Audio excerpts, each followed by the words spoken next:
वो कर सकते हैं क्या? वो कर सकते हैं क्या?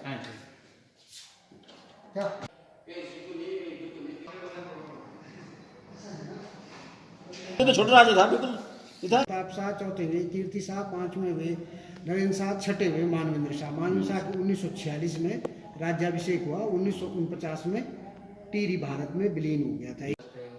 मार्केटिंग में सब चीज पकड़ा।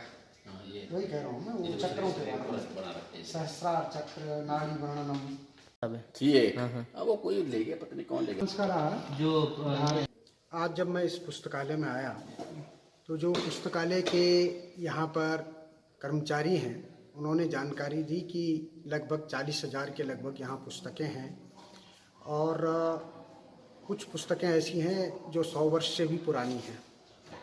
तो टिहरी की जो स्थापना हुई थी वह 28 दिसंबर 1815 को हुई थी। महाराजा सुदर्शन शाह का घोड़ा जहाँ पर रुका था उस विस्तृत मैदान में टिहरी को बसाया गया। प्रारंभ में धुनारों की बस्ती थी टिहरी में, जो कि भागीरथी नदी को पार करवाते थे। टिहरी में भिलंगना और भागीरथी का संगम था। उसी के तट पर टिहरी राज्य की स्थापना की गई सुदर्शन शाह जी के द्वारा और उनकी 6 पीढ़ियों ने यहाँ 1949 तक शासन किया।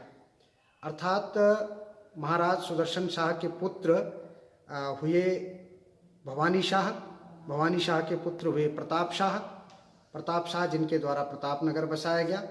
प्रताप शाह जी के पुत्र हुए कीर्ति शाह जिनके द्वारा कीर्ति नगर बसाया गया और कीर्ति शाह के जो पुत्र हुए वे हुए नरेंद्र शाह जिन्होंने नरेंद्र नगर की स्थापना की थी और नरेंद्र शाह के जो पुत्र हुए वे अंतिम यहाँ के 60वीं पीढ़ी के परमार वंशीय राजा हुए मानवेंद्र शाह, जिनका 1946 में राज्याभिषेक हुआ और 1949 में जब प्रजामंडल के आंदोलन के फलस्वरूप टिहरी जो है वो स्वतंत्र हुआ, राजशाही से मुक्त हुआ और इसका भारत में विलय हो गया।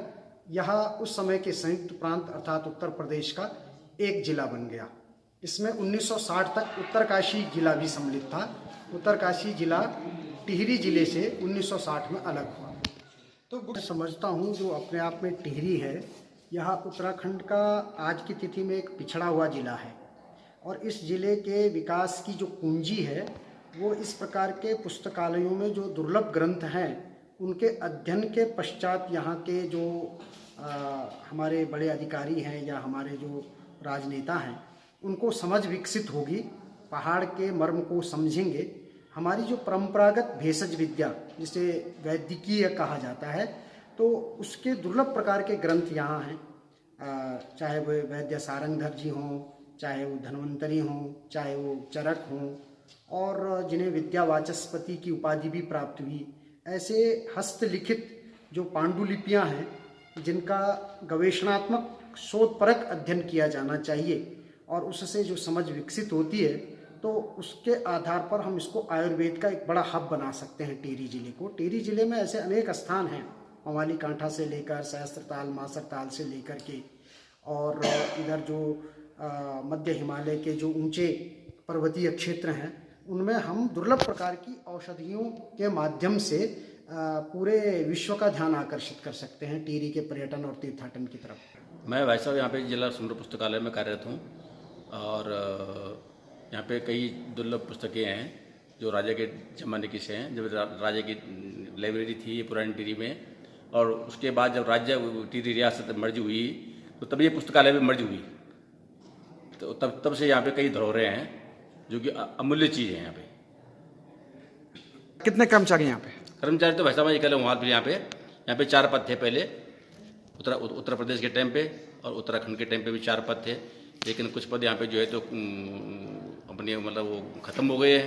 जैसे लिपिक का पद था वो ख़त्म हो गया और दफ्तरी का पद था वो भी ख़त्म हो गया और पुस्तकालय अध्यक्ष का जो पद था वो पुस्तकालय अध्यक्ष यहाँ पे जो थे पुराने वर्मा जी के नाम से, तो वो जून 18 में रिटायरमेंट हो गए थे।